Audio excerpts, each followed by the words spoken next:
Hi guys, uh, pre-warning. I'm going to say a few things in these videos that a lot of people may not like. But being stuck in this bed or being stuck in my wheelchair or on my mobility scooter, you get a lot and a lot of time to think. And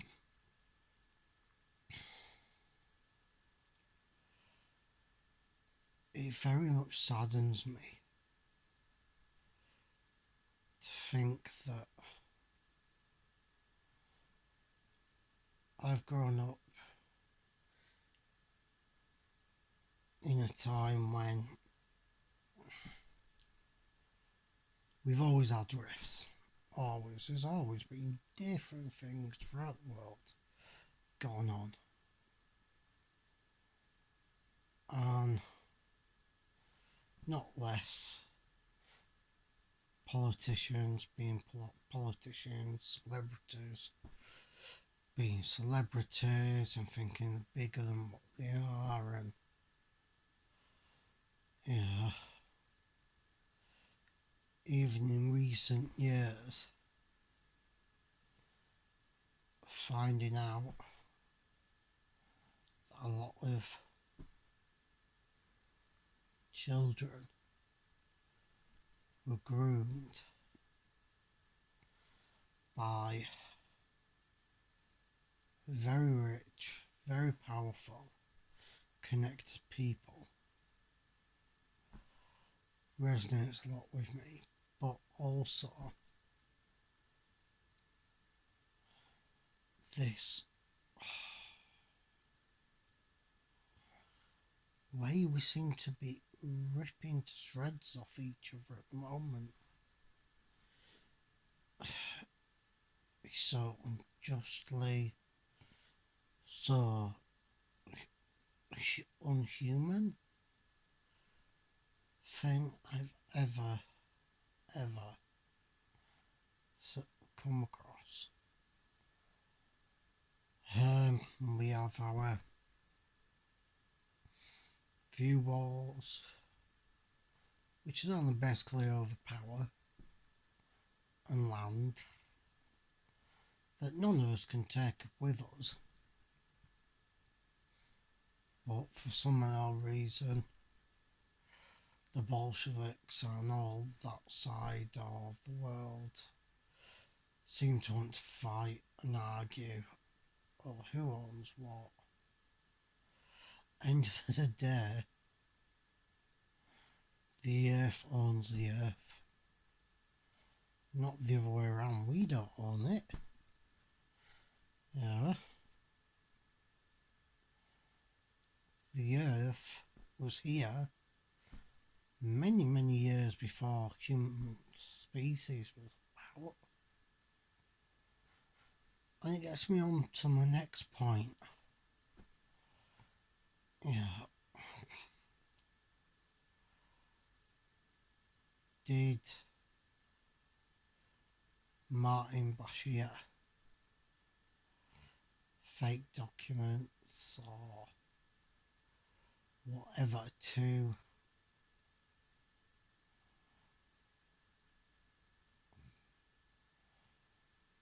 get an interview with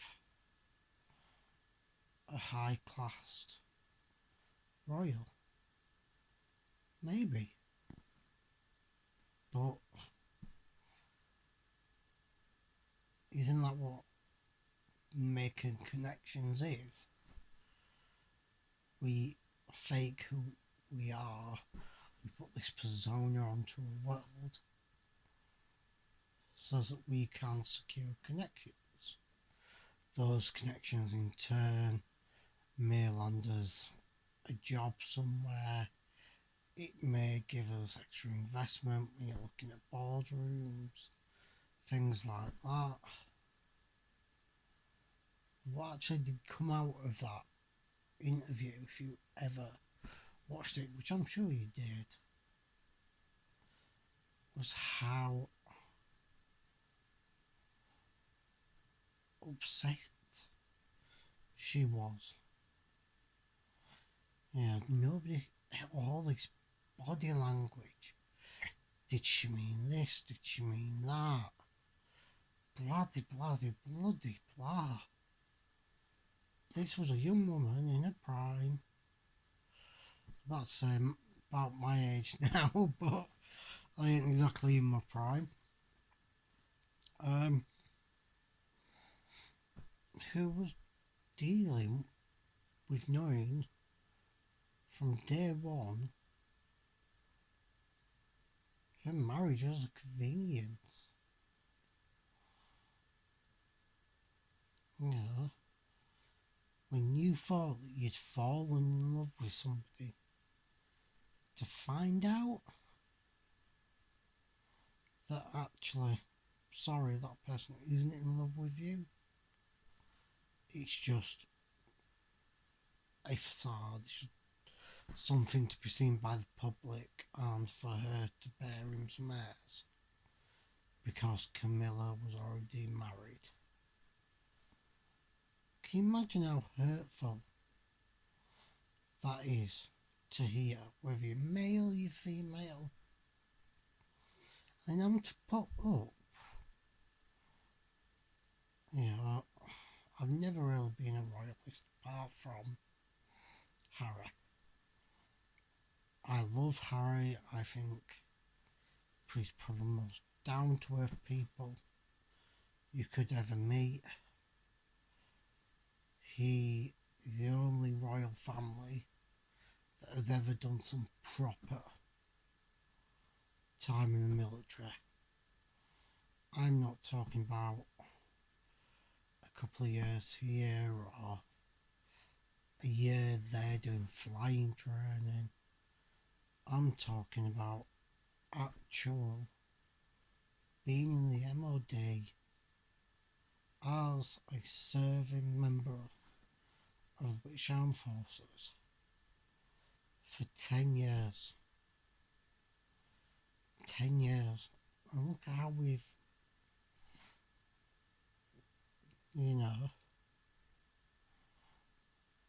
we've tried him. His death of his mother always hit him the hardest. Always. He was the youngest. Of course it was going to hit him the hardest. At that point, William was already being primed to be king. And to hear that he was refused to have a wreath put at the cenotaph, it's just absolutely mind-boggling. Then we go on to a lot of people don't like the guy, Piers Morgan. People saying he's a bit brash, a bit arrogant. You got to remember this guy was, he's come down the rung a few bits. Yeah, he was quite high up in the journalism world. Ran a lot of things, especially when a lot of the phone hacking stuff was going on. But for me, I'll give him his due. This year, he's done what journalists should do. And he's held every MP, not just any of them, every single one he has held in contempt. He's tried to get answers. He's tried to find out, like any good journalist does, what's really going on, and people slate him. It's like, actually, all this guy's doing the everyday man's job for us. He's saying to these MPs, what exactly is going on? What are you doing? You know, so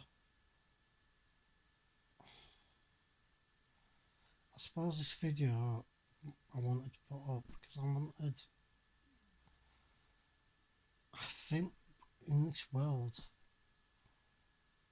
how are we going to do it?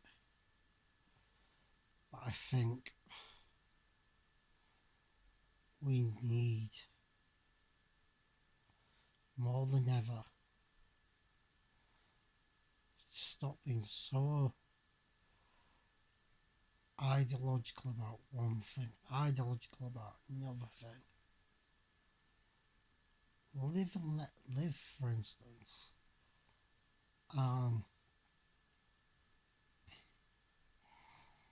People like Trump, you know, who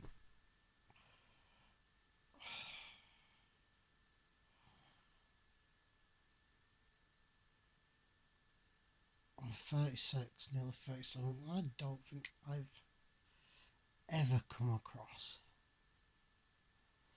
such a hoo-ha about the American politics. You know, like us British, they've always been very gentlemanlike, and when it's time to hand over power, you hand over power. And, you know, there'll be people older than me that remember 70s and Margaret Thatcher, and you know, she, as a politician, brought up a lot of diversion within communities because of the miners and the coal mines and what she was doing. I honestly believe those two are a king somewhere, and to hell with everybody else. This is what I want to do. It's not going to affect me, so I don't care.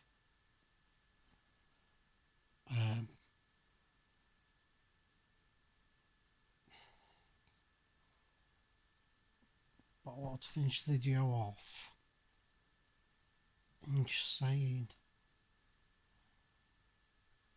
from here, from Scotland, from Wales, from Ireland, from Northern Ireland, let's pass the love on. You know, we didn't particularly like European Union, but we love our European neighbours. You know, let's pass our love to them, to the French, to the Italian, to the Greece, to the Romans. Let's pass our love over to America, to the everyday American, you know, who hopefully in their country, they're going to start seeing some healing now. I think same as we did after Theresa May went.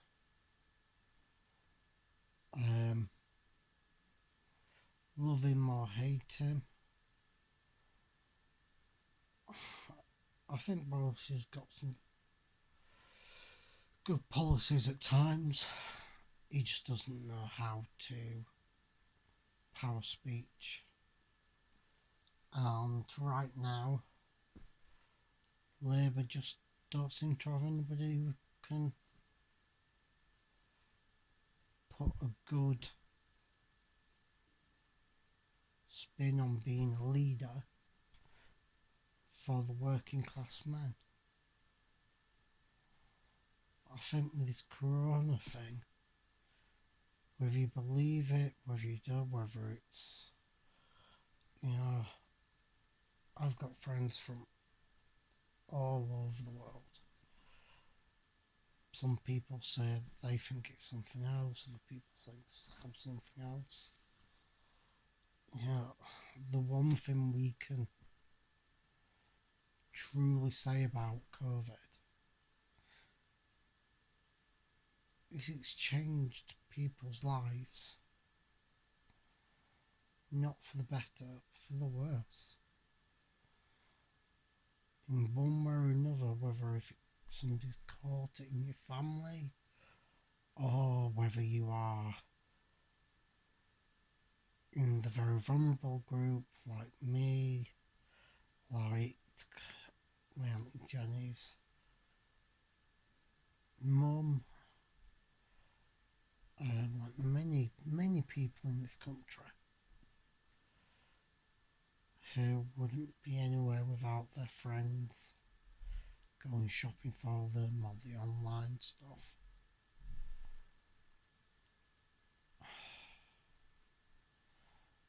I think we just need to send love to each and every person in this world. You know, in one way, it's like if COVID is definite as bad as people are saying it is in the scientific world,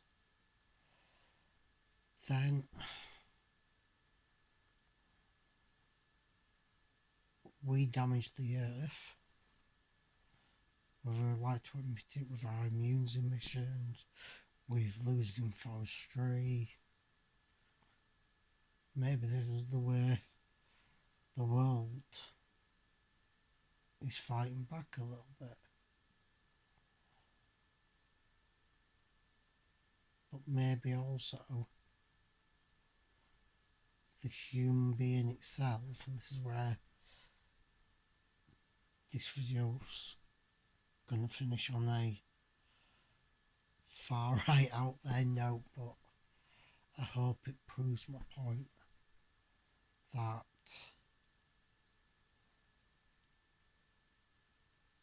I'm a strong believer in we are connected in some point, in some way. I don't know if you can see it, but I have a wolf catcher. I have my wolf then I have a poem that I wrote called Lone Wolf. I'll read it to you today, but it really does, for me, make me feel that we are connected, you know, and I can feel auras, I hear the vibrations in the earth, and I can feel when I'm not right, when I don't feel right. Just bear with me a second, guys.